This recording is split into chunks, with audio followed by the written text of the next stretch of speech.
Hi friends, இப்போ நான் எங்கே போயிட்டுருக்கோம் பார்த்தீங்கன்னா, வாணியர் டேம் எங்கே இருக்குதுன்னு பார்த்தீங்கன்னா, பாப்பரேட்பட்டியிலேருந்து ஒரு 5 கிலோமீட்டர் தூரத்தில் தான் வாணியர் டேம் இருக்குது. அந்த வழியாக போகணும். ஸோ இவ்வளோ தூரம் வந்துவிட்டோம். வாணியர் டேம் பார்க்காம போனால் எப்படி அப்படின்னு சொல்லிட்டு உள்ளே வந்தாச்சு. போகும்போதே பார்த்திங்கன்னா இயற்கையாக நல்லா சுற்றுச்சூழலும் பார்க்கணும். ரொம்ப சூப்பராக இருந்துச்சு. அங்கங்கே வீடு இருந்துச்சு. பார்த்துட்டு போகும்போது ரொம்ப நல்லா இருந்துச்சு. போய் பார்த்தோம், தண்ணி நிறையா இருக்குன்னு எதிர்பார்த்தோம்னா தண்ணி அந்த அளவுக்கு இல்லை. ஆனால் நல்லா இருந்துச்சு. தண்ணி ரொம்ப கம்மியாக இல்லை, ஓரளவுக்கு நல்லா தான் இருந்துச்சு. உள்ளே என்ட்ரு ஆயாச்சு. உள்ளே வரும்போது பார்த்திங்கன்னா என் பையன் வரவே மாட்டான். நான் பயந்துட்டு அப்புறம் என்ன பண்ணுறதுன்னு சொல்லி நான் கொஞ்சம் தூரம் அப்படியே முன்னாடி ஓடி போனேன். அப்புறம் என் பையன் பின்னாடியே ஓடி வந்துட்டான். கொஞ்சம் பயப்பட்டான். அப்புறம் அவனை சமாதானப்படுத்தினா அப்புறம் கொஞ்ச நேரம் சமாதானம் ஆகிட்டான். அப்புறம் விளையாட ஆரம்பிச்சிட்டான். பார்த்திங்கன்னா அங்கங்கே எல்லாம் நின்றுட்டு செல்ஃபி எடுத்துகிட்டு இருந்தாங்க. நிறைய பேர் அங்கே சுற்றியுள்ள மக்கள்லாம் வந்துட்டு ஆடு மாடெல்லாம் மேய்ச்சிக்கிறாங்க.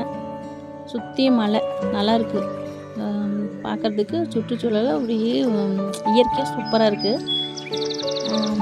அங்கே இருக்கிற ஆடு மாடெல்லாம் மேய்ச்சிட்டு எல்லா விவசாயிகளும் அங்கங்கே உட்காந்துருந்தாங்க. அங்கெல்லாம் செல்ஃபி எடுத்துகிட்டு முன்னாடி இருந்தாங்க. வீடியோவில் தெரியல. அங்கிட்டு அந்த பக்கம் கீழே இருக்குது, அந்த பக்கம்லாம் இருந்தாங்க.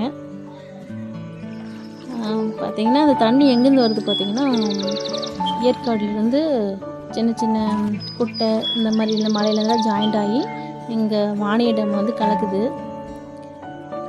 இந்த தண்ணி பார்த்திங்கன்னா நிறைய டிசம்பர் ஜனவரிலாம் பார்த்திங்கன்னா தண்ணி நிறைய இருக்கும். அந்த டைமில் வந்து இன்னும் நல்லாயிருக்கும். நிறைய தண்ணி இருக்கும்போது பார்த்திங்கன்னா கால்வாய் வழியை எடுத்து விடுவாங்க.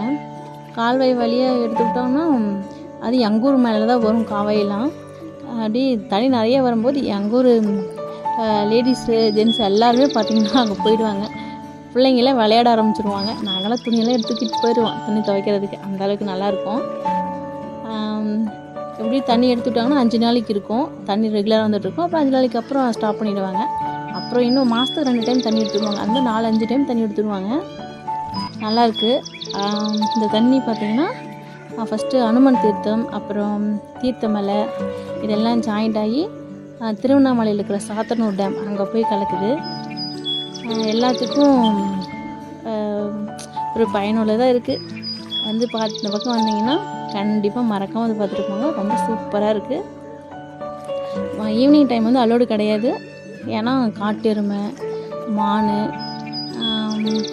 காற்று பன்னி இதெல்லாம் தண்ணி குடிக்க வருமா. அதனால் வந்து ஈவினிங் டைம் வந்து வேணாம்.